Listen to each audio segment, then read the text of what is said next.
At 9:14 p.m., the encrypted security feed on the Audi dashboard flashed a blaring crimson red. Roman did not expect to see 3 armed men breaching his son's private playroom. He certainly did not expect his soft, size 18 nanny to step in front of the gun and drop a 200-pound mercenary to the carpet. The rain was coming down in sheets over the Key Bridge when the proximity alarm triggered. Roman Tierney was doing 80 miles an hour in his Audi RS6 Avant, the mechanical roar of the engine vibrating through his tailored suit. He was exactly 8 minutes away from his estate at 4:20 Foxhall Crescent. 8 minutes was an eternity in his world.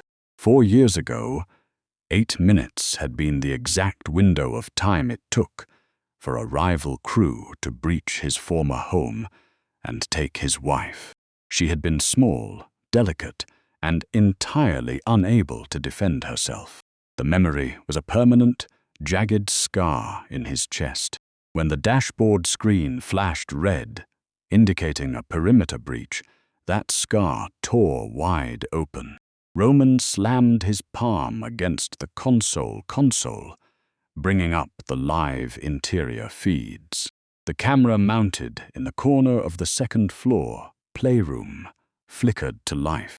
The audio connected a second later, filling the luxurious leather interior of the Audi with the sound of his children screaming. Roman pressed the accelerator to the floor, the heavy car surging forward through the slick streets, his icy blue eyes locked on the screen. Josephine Caldwell was sitting on the plush rug. She had been hired exactly 3 weeks ago through an elite placement agency. Her salary was $14,500 a month. She was 28, with soft auburn hair, a warm smile, and a figure that took up space. She was a size 18, built with broad shoulders, thick thighs, and generous, heavy hips. The agency recruiter had explicitly warned Roman against hiring her. The recruiter had claimed the Tierney boys were highly energetic and required someone lighter on their feet, someone with a more athletic build to keep up with emergency protocols. Roman had ignored the woman.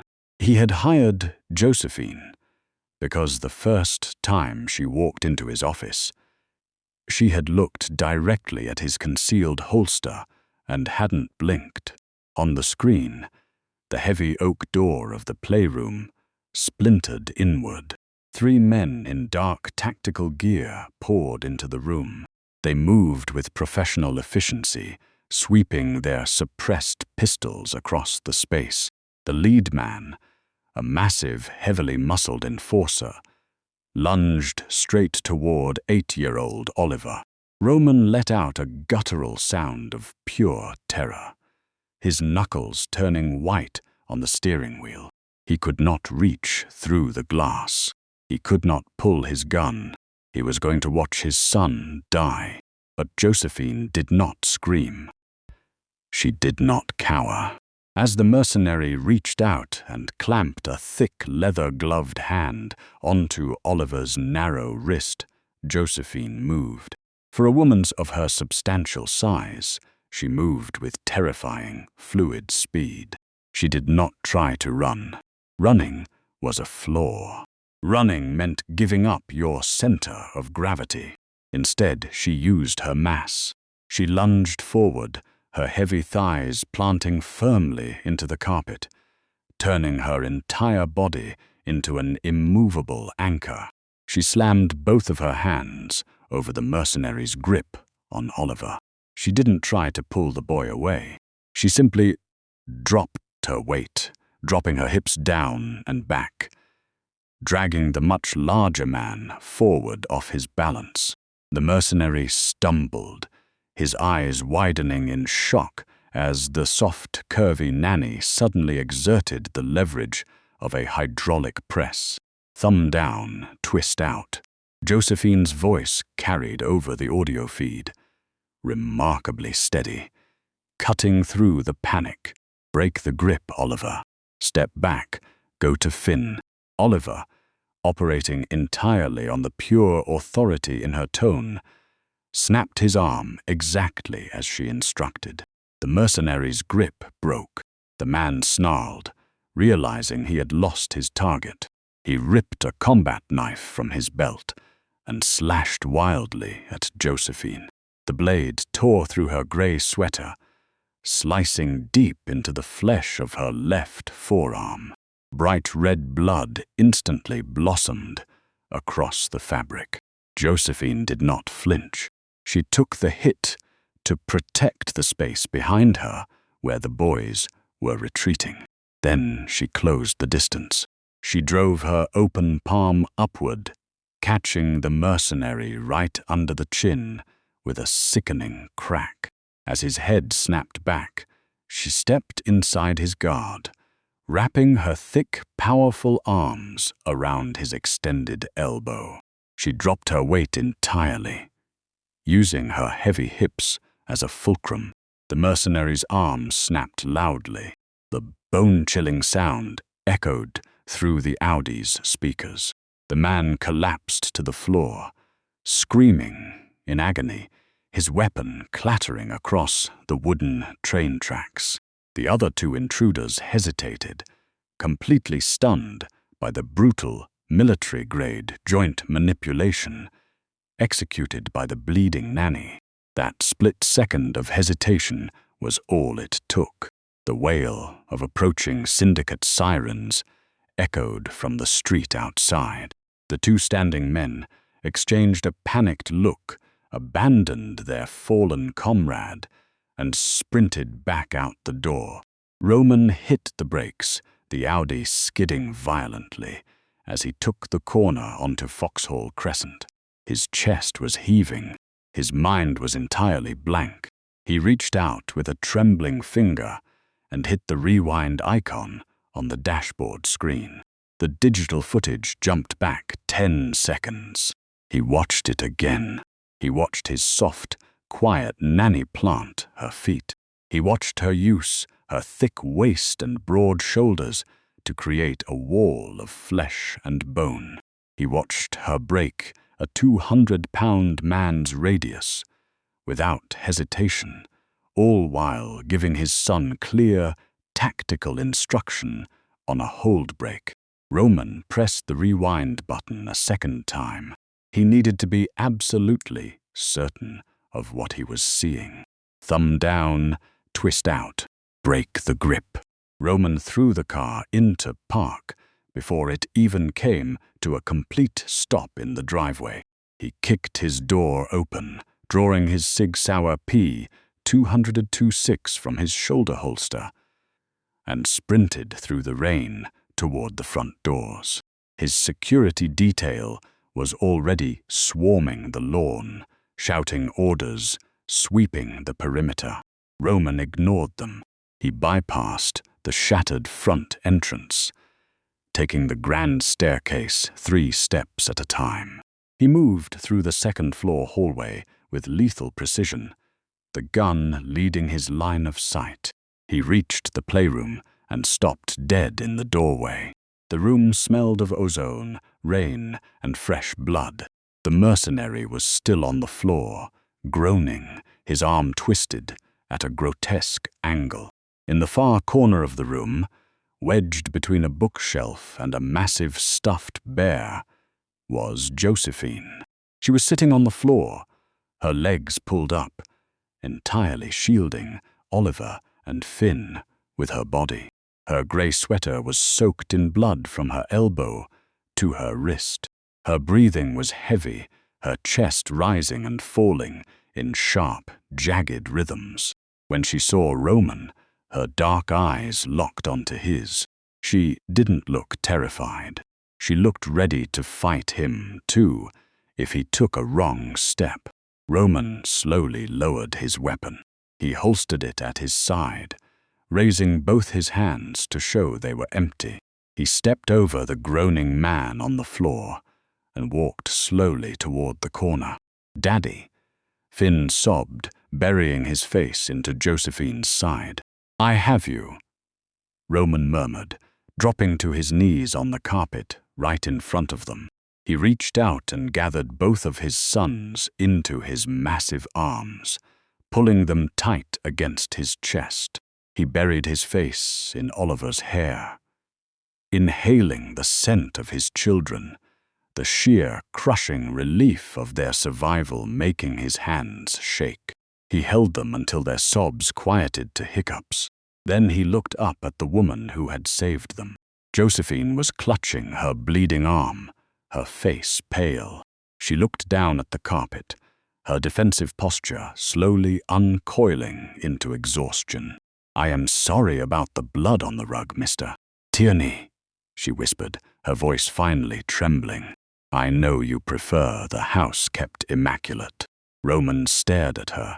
His gaze drifted from her pale face to the deep laceration on her arm, and then to the heavy, solid curve of her hips that she had used to anchor his sons to the earth.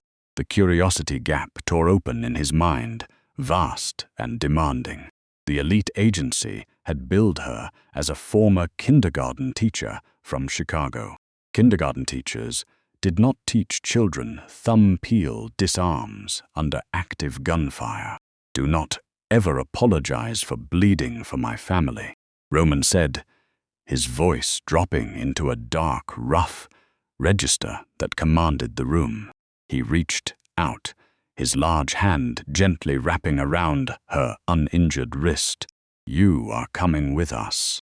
They did not stay at the estate.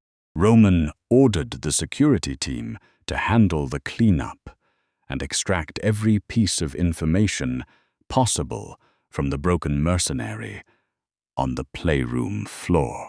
Within 20 minutes, Roman had relocated his sons and his nanny to his private, secure penthouse overlooking the Potomac River. It was a fortress of steel and reinforced glass on Thomas Jefferson Street, a place known only to his most trusted lieutenants. The penthouse was silent, save for the heavy rain beating against the floor-to-ceiling windows. Oliver and Finn had been settled into the guest suite, exhausted by the adrenaline crash. Roman had stayed by their beds until they fell asleep, holding their hands, the phantom dread of what could have happened still tight in his throat. When he finally walked out into the massive, dimly lit kitchen, he found Josephine. She was sitting on one of the leather bar stools at the marble island. She had taken off her ruined sweater and was wearing only a simple black camisole that exposed her thick, soft shoulders and the deep, curving lines of her cleavage. She was awkwardly trying to wrap a white towel around her lacerated forearm. Her teeth gritted against the pain. "Leave it," Roman commanded softly, stepping into the light. Josephine froze, her hands dropping to her lap. She looked up at him, her dark eyes guarded. Roman walked past her to the master bathroom and returned a moment later with a black tactical medical kit. He set it on the marble counter, pulled up a stool directly across from her, and reached for her injured arm. He expected her to pull away. He was a dangerous man, and his reputation in the city was not a secret. But Josephine stayed perfectly still as his large, calloused fingers wrapped around her soft forearm. The contrast between them was stark. He was all rigid muscle and sharp angles, wearing a tailored suit that cost more than a car. She was lush, heavy, and undeniably mortal. Roman opened a bottle of chlorhexidine and poured it over a sterile gauze pad. "This is going to burn," he warned, keeping his eyes on her face. "I have felt worse," Josephine replied quietly. He pressed the chemical wash into the deep slice. Josephine hissed, her jaw locking tight, but she didn't pull back. Roman worked with practiced, methodical efficiency. He cleaned the edges of the wound, applied butterfly bandages to pull the split skin together, and began wrapping the arm in a tight layer of clean white gauze. Where did a kindergarten teacher learn how to snap a man's radius? Roman asked, his tone conversational, though his eyes missed absolutely nothing. Josephine looked down at the marble counter. I took some self-defense classes. A woman living alone in the city has to be careful. Roman paused his wrapping. He looked up, his icy blue gaze piercing right through her. Do not lie to me, Josephine. You executed a textbook military disarm. You managed your center of gravity perfectly. You taught my 8-year-old son how to break a grip while a man was swinging a knife at your face. That is not a weekend class at the local YMCA. Josephine swallowed hard, the soft column of her throat bobbing. She looked away, staring out at the rain hitting the dark glass. Mrs. Gable at the agency told me I was a liability. She told me I was too heavy, too thick to be agile enough for young boys. She said I lacked the physical fitness required to maneuver in a crisis. She said I was a target because of my size. Roman felt a spike of pure, unadulterated rage course through his veins. The cruelty of the agency recruiter was infuriating, but the fact that Josephine believed it was worse. He finished tying off the bandage and then did something he rarely did. He moved into her space. Roman stood up, stepped around the island, and stood directly in front of her. He reached down, his large hands sliding over the soft, generous curve of her hips, gripping her thick waist with firm, undeniable possession. Josephine gasped softly, her eyes snapping up to meet his. Mrs. Gable is a fool, Roman said, his voice a low, vibrating rumble that seemed to fill the entire kitchen. He leaned down, his face inches from hers, forcing her to look at him. My wife was small. She was delicate. She was light on her feet. And when the monsters came to my door 4 years ago, she could not hold her ground. She could not anchor my children. Roman's thumbs stroked the soft cotton of her camisole, pressing firmly into the solid weight of her body. You held your ground against a man twice your size, because you know exactly how to use the space you occupy. You did not shrink. You planted yourself like an oak tree between my sons and death. You used your mass to snap a monster in half. Do you understand me? There is nothing weak about your body, Josephine. It is magnificent. The air in the kitchen suddenly grew incredibly thick. Josephine stared at him, her lips parted, her breathing shallow.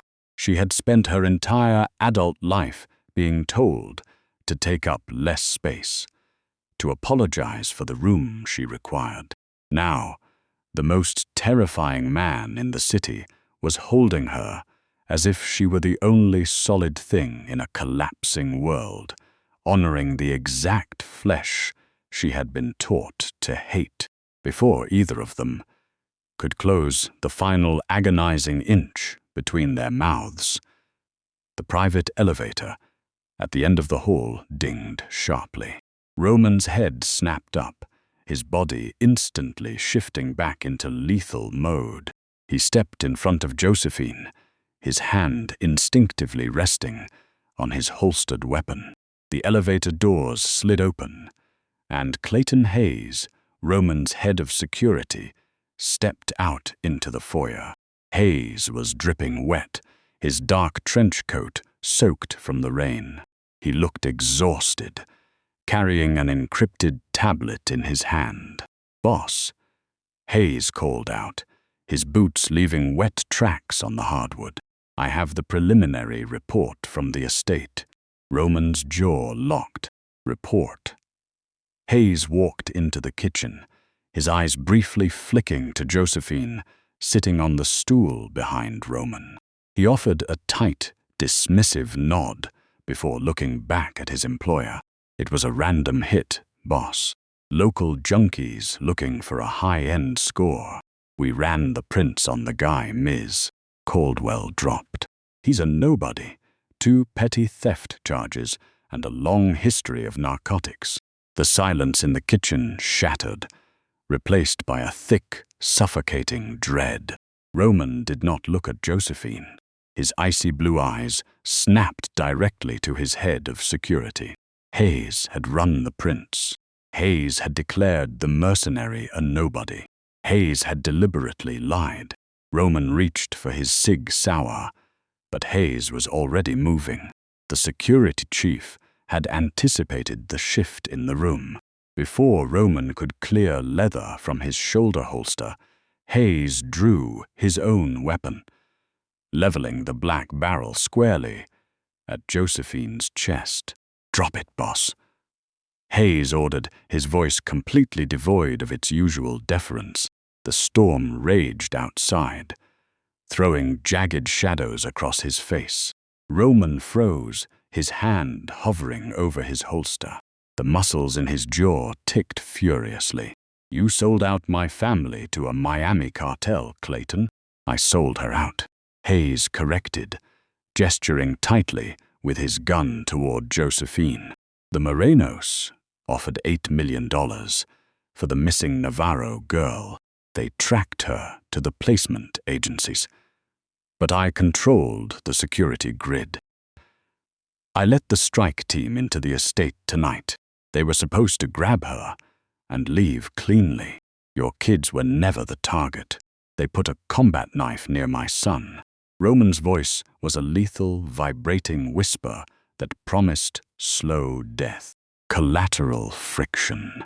Hayes shrugged coldly, his eyes darting to the hallway.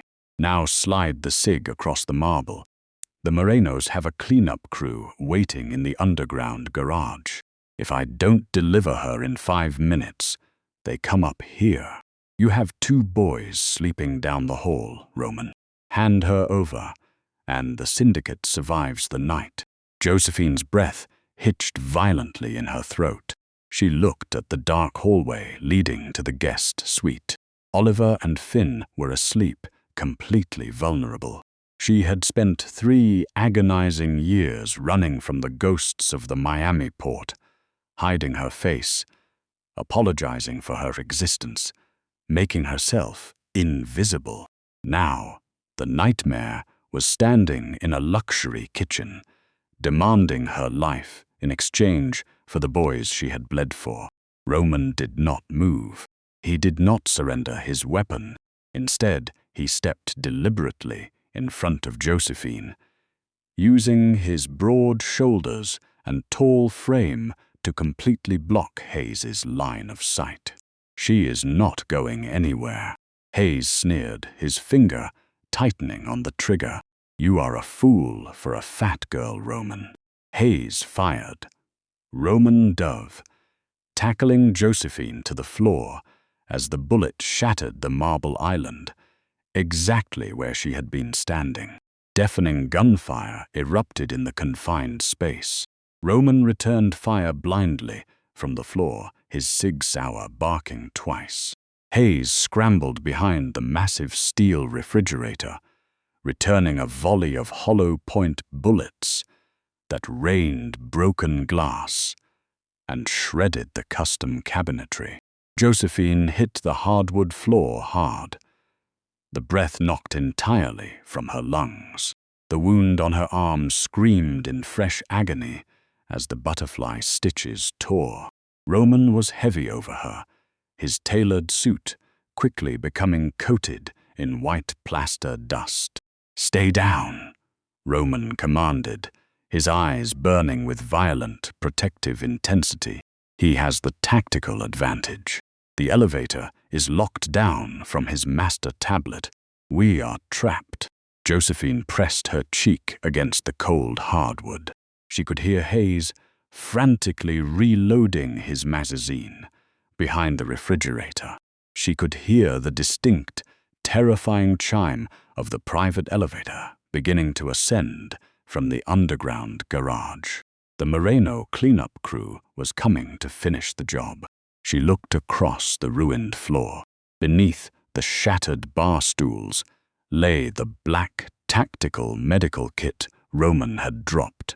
Spilled next to it was his bronze tactical pen, a heavy, knurled piece of solid metal he had used earlier to tear open the medical gauze packaging. Josephine did not wait to be rescued. She was tired of hiding. She was tired of shrinking to make other people comfortable. She grabbed the bronze tactical pen, her thick fingers wrapping tightly around the grooved metal. Roman leaned out from their cover to fire his last 3 rounds at the refrigerator, pinning Hayes down. In that microscopic window of covering fire, Josephine scrambled on her hands and knees.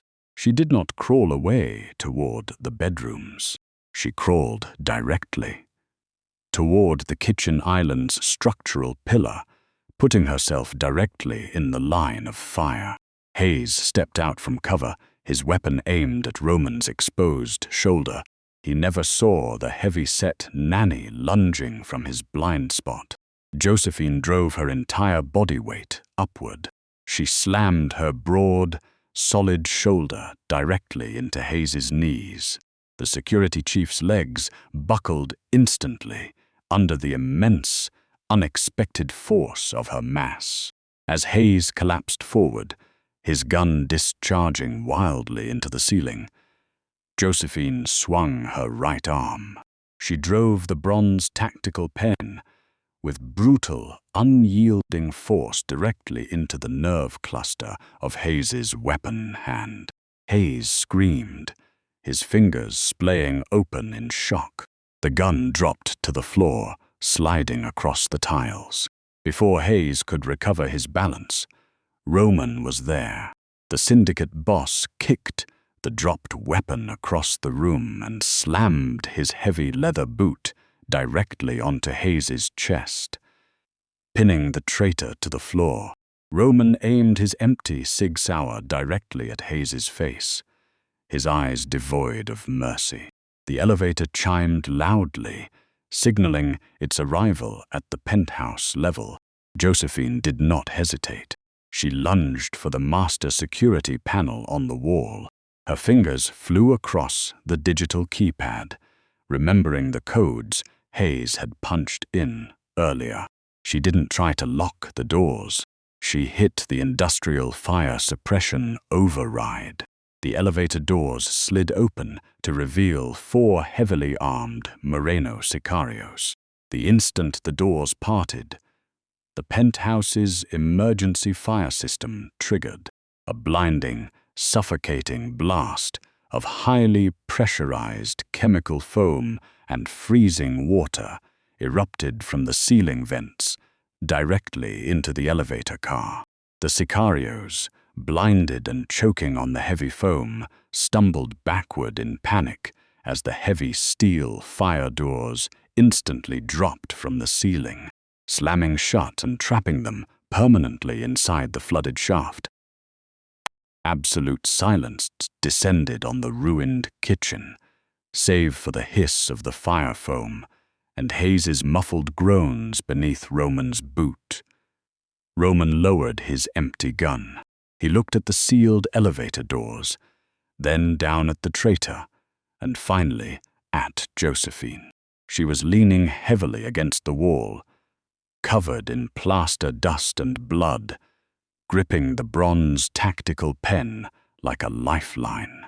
She was breathing heavily, her lush curves rising and falling rapidly, her dark eyes blazing with absolute unapologetic defiance. Roman pulled his phone from his pocket, dialing his most loyal lieutenants. "Send the cleanup crew to Thomas Jefferson Street. We have garbage to take out. And call the federal prosecutor's private line.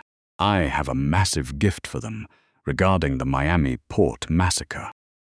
3 hours later, the penthouse was quiet again.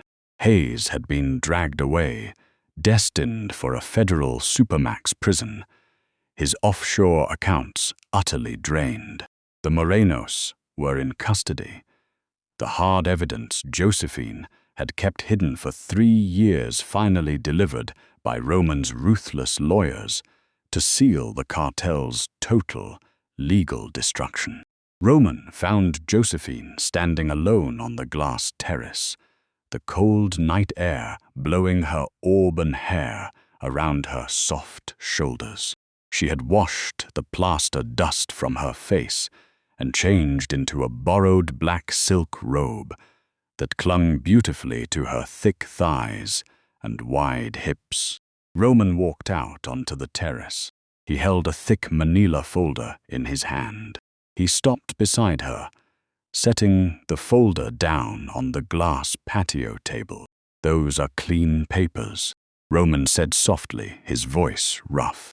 "A new passport, a secure identity completely untouched by the Morenos or the syndicate. There is a private jet waiting on the tarmac at Dulles. It will take you anywhere in the world you want to go. You have your life back, Josephine. You are completely free." Josephine looked down at the manila folder. For 3 agonizing years, she had dreamed of a clean escape, a life where she did not have to look over her shoulder. She looked up at Roman. The lethal, untouchable Mafia boss looked utterly exhausted, his broad shoulders tense, his icy blue eyes fixed on the city skyline, because he clearly could not bear to watch her walk away. "I do not want to run anymore," Josephine whispered, the truth finally settling in her bones. Roman slowly turned his head. He looked at her, his intense gaze dropping to the heavy, gorgeous curve of her hips, the soft waist he had gripped earlier, the solid, undeniably powerful presence that had anchored his family when his entire world collapsed.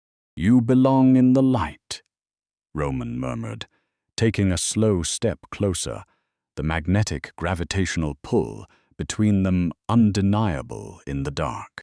"I belong exactly where I choose to stand," Josephine replied, her voice firm and unwavering. She reached out and pushed the manila folder off the edge of the glass table. It fluttered to the wet terrace floor, forgotten. "I choose to stand here." Roman exhaled a jagged, fractured breath. The terrifying Mafia boss finally let his guard shatter. He closed the final agonizing distance between them, his massive hands wrapping firmly around her soft waist, pulling her substantial, beautiful body flush against his solid chest.